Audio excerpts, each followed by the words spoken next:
I swear, can we start again?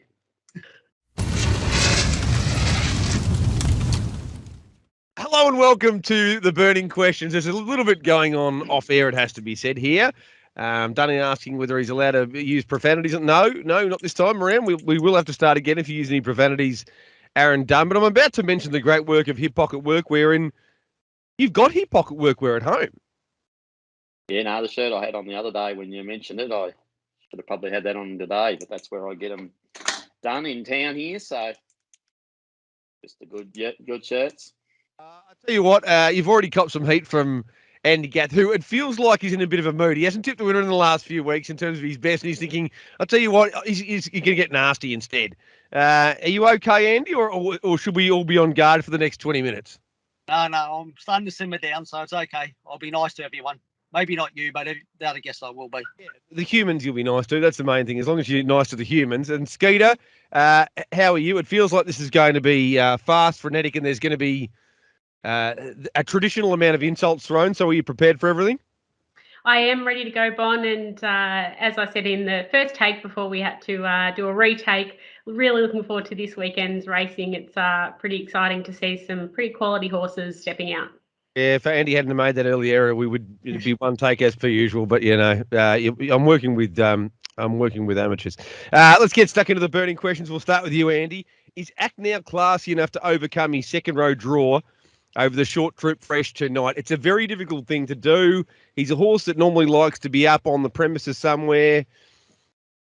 What are your thoughts? I think primarily, what are your thoughts on your own horse going around in that race? Because I would have thought that he's under wraps, looked the likely leader, and over the short trip should be able to make life very hard for Act Now and Jillaby Nitro.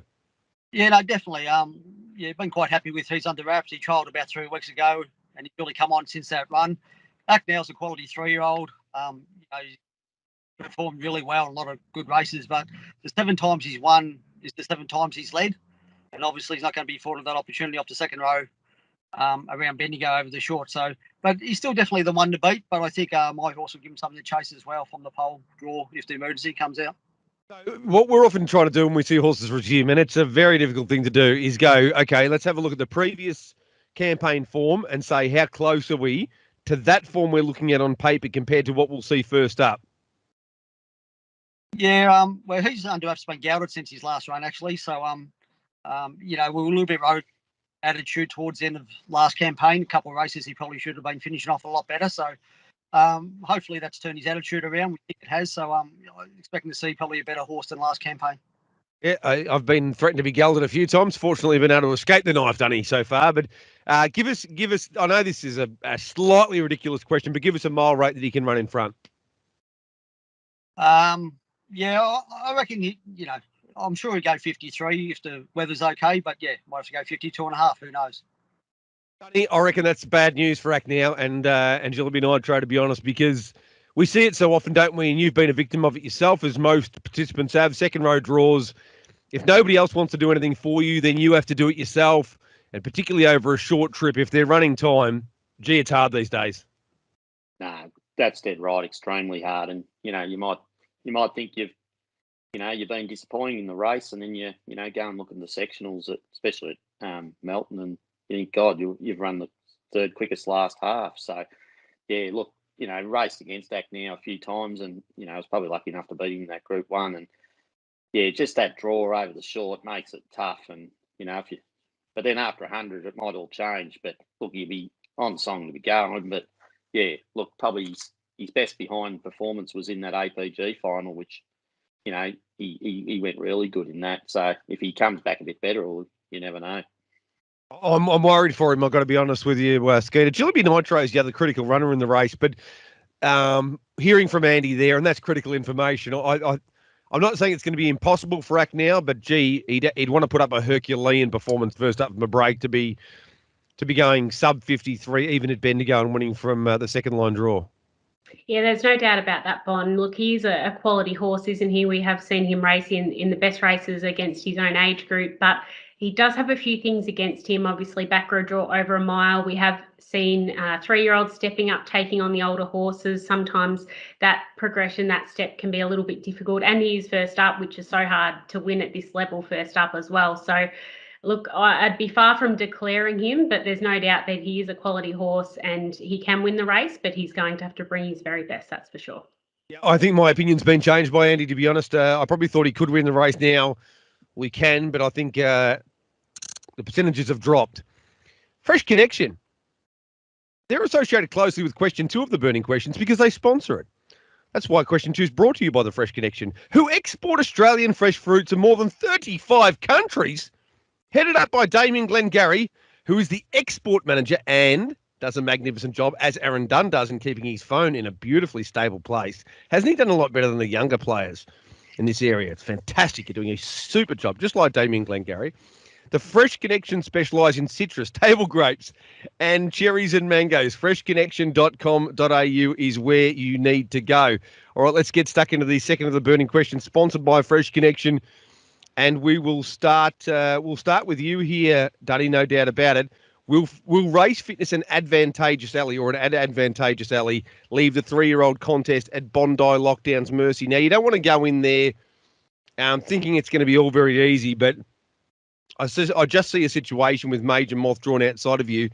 They haven't wanted Bondi Lockdown to find the front a lot in his life, have they? But here it looks like he will get there, and he's never been beaten in front. A sample size of 2, but a pretty impressive sample size of 2. Yeah, no, look, it's probably helped with the other scratching of, Stag Party coming out, because, he probably got in front and wanted to bowl along and over race a bit. But look, I think having, there's been a lot of times it's been the reverse. I've been drawn outside some, and that's cost me. But look, hopefully this time, I can get away good enough, which he sort of showed at Ballarat. Had a bit of gate speed that I can get away and keep him to me outside for the journey.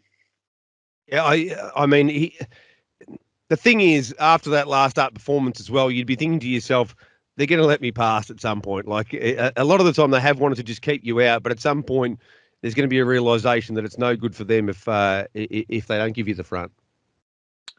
Well, I probably showed last start. He's virtually gone for 600 metres, fairly solid, and then I had to take a sip. I felt, and then he was still good enough to outsprint him. So with a bit of luck, I can find the top, and he's been unbeaten in front when he's made there. So that'd be good to get that roll. I do apologise if you just saw me flipping the bird to tags, and there's a few next to me here in the SEN Track Studios, and I think they just want me to quieten down a little bit. But I'm not going to. Andy Gath, your thoughts here? It's a most intriguing race, but I do remember a little horse called Struve you talking about having a great record at Bendigo, and you're looking at a situation here. I think Bondi Lockdown and Bendigo seem to get along pretty well as well.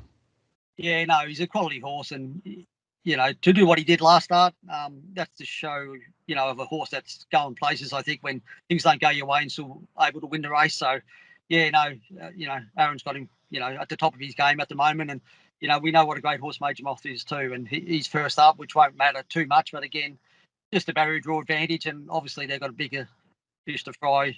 So is Aaron too, with the Derby coming up not far away. So I don't think they'll overdrive Major Moth. They'll sort of be a little bit cautious with his first up run, and just sort of. So, everything plays in the favour of Bondi Lockdown, and you think eventually someone's going to hand up to him and, be a great horse to follow. So I think you'll probably find the top, and it's going to be the one to beat. There's a chance that Major Moth might not get involved at all here. Might actually go back. I think so. He's got terrific high speed, and I think they just might drive him off to speed. They probably don't want to be stuck outside Aaron's horse first up. So, it just, after the first 100, we sort of know a lot more. But, I think Bondi Lockdown's in great form and it's going to be the one to beat. Yeah, he's going to be a little spoiler alert. He's my best on the program, but there's some other nice up-and-comers here. Even take Stag Party out of the equation. I know there's one from a camp that you're relatively close to, Skeeter named Barnaby, who looks like he's got more than his fair share of ability. But on the night is Bondi Lockdown, with everything we've heard and everything we feel about this 3-year-old race. Is it just it's on his racket? I think it is, Bon. Yeah, it just all seems to look in his favour this weekend, doesn't it? I think he has the speed to hold out Major Moth, who probably on paper looks the main danger. He has the runs on the board, doesn't he? So I think Bondi Lockdown will be able to push forward, keep Major Moth out, and from there it looks his race to lose. He was just so impressive last time. I think we were all taken by that effort at Bendigo last time out. where he didn't get things his own way, as Aaron mentioned, and he was still able to get the job done when not many horses would have been able to. So I think he's definitely a contender, major contender for the Derby, and I think he should be winning this race this weekend.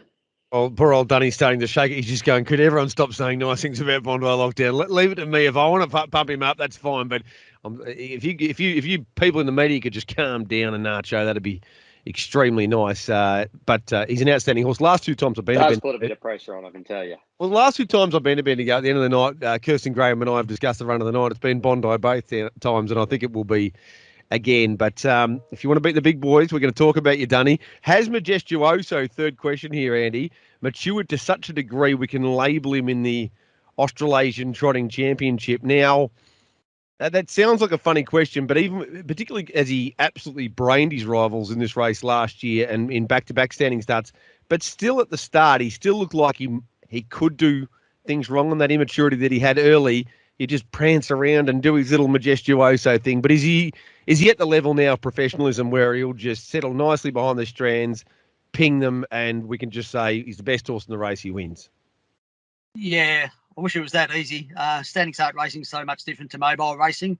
I'm pretty confident he'll get away. Standing start record's really good, and his long distance record's equally, it's actually better. It's 4 from 4 over the long distance, but standing starts bring the other horses into it. The last ones we've seen lately, anything that's sort of been able to get on the fence has been able to win these, and the horses that have run placings that had to run amazing sectionals just to sort of get into the places and probably never look like winning at any stage. But yeah, he's a quality horse. He's come a long way in a short time. Probably we've sort of looked after him. He's had plenty of quirks, but he's still probably not an enforcer yet. He still probably needs things to go his way to win these races, but he might be forced to sort of put himself in the race just depending on the tempo. But really happy where he's at. He was terrific first up. He was off a little bit at Kilmore, even though he never really got into the race, but I'm sure he had an off night and he was back to his best at Geelong, and racing 7 days apart probably suits him a little bit too. So expect him to go really well, but by no means is he immoral in this race.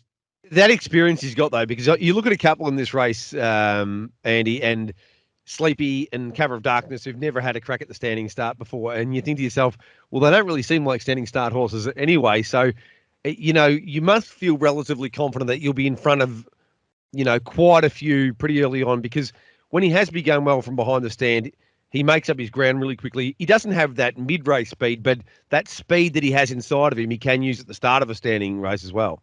No, he can. If if there's clear traffic early, I'd say Kate will just sort of press on early and sort of get up around him. He can begin really quick. He's a fast horse, he's got really quick reflex. He's quick off nothing. So all depends early. Sometimes you get a little bit of traffic, or you only need one horse to get in your way and to hold you up. But if you sort of get clear air early and opportunity and get past half the field, I'm sure Kate will sort of be around there early and see if he can actually get up near towards the lead. You're always driving the same car because it feels like it's different upholstery sometimes on Burning Questions. Is it like, how many cars do you have? No, actually, a new car. It's a new Ranger. So they've got leather seating now compared to the others. But yeah, did have this one last week for the Andy Gath show, but bought a new car just for the episode. So we've still got this one. We'll have the Andy Gath show back next week, so we'll get a new car then again. Danny, what do you reckon? Looking at like Majestuoso, I definitely think he's the horse to beat at standing starts, long trip races. They're very tricky to work out these days, aren't they? Oh, they are, and you can get so far back. But look, now Andy's told me he was 4 from 4 from the distance.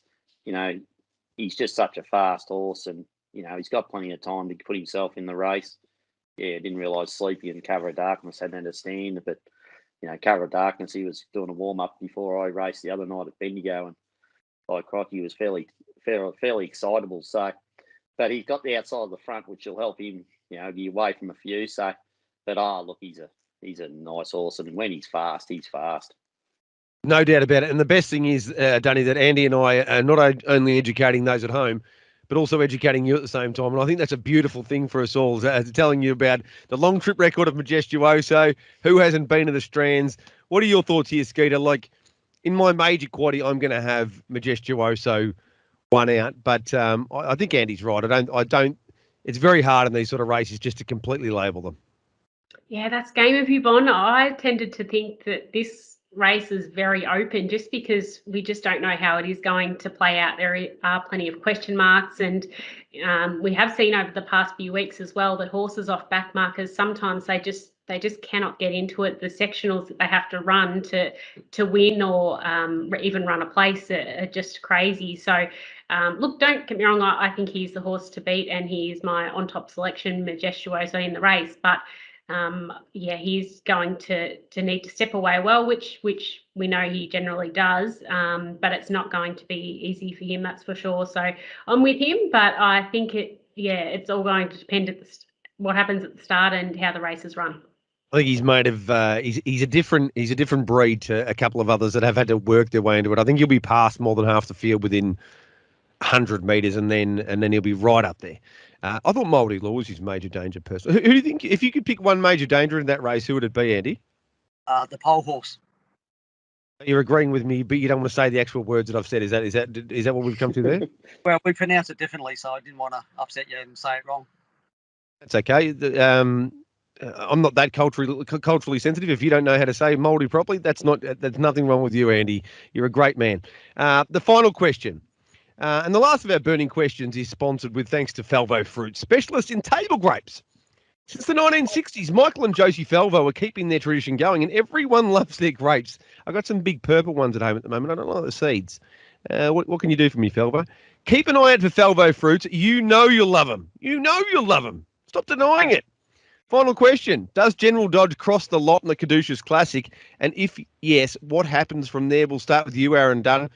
He's a very, very fast horse. He's a very exciting horse. And as Gareth all tweeted it today, which I thought summed it up pretty amazingly, the newest rising star in Australian harness racing's 9 years of age, and he's had less than 20 starts.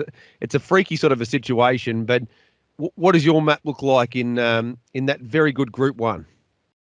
Well, I did have a feeling that Max's Delight might have been able to cross the one horse. Like, yeah, it's hard to judge. Like, he got away good the other day, but that one number one draw can always be a bit of a tough one to lead from. And then, that probably allows General Dodge to go the front because he's got issues. Do they just push the button and try and win a $100,000 race and aim for bigger things like Victoria Cup? But yeah, that's probably, maybe I thought, Silent Major's not, he's nice out, but maybe Western Sonador wasn't as quick out as I thought he'd be. Maybe Bonzel Benjamin had a bit of a bad night the other night, but yeah, he's probably still going to go forward, I would think, at the odds he's at, and probably cross, and then it's probably all over nearly, isn't it?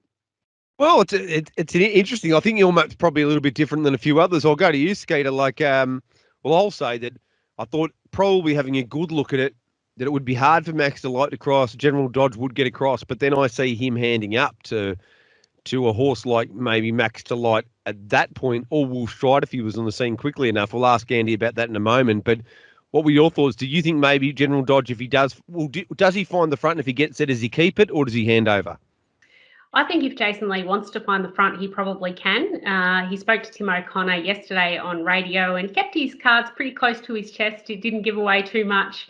Just saying he hadn't had a really good look at the race yet, and they'll just have to weigh up and see what happens. Obviously, the horse has had his issues. We know that. So do they want to use him at the start early? But I think that if he does want to, he should be able to get across. That speed that he has is just breathtaking. We've seen that on plenty of occasions at the end of his races and also off the gate. So, I think if they want to, he will be able to find the top. And then from there, it probably just depends who comes looking first. I tend to think that Jason's probably happy to hold the lead if there isn't a horse knocking on the door that he really wants to follow. So it's going to be interesting. I think there's multiple things that could happen, but I think if they want to find the top on General Dodge, they probably can.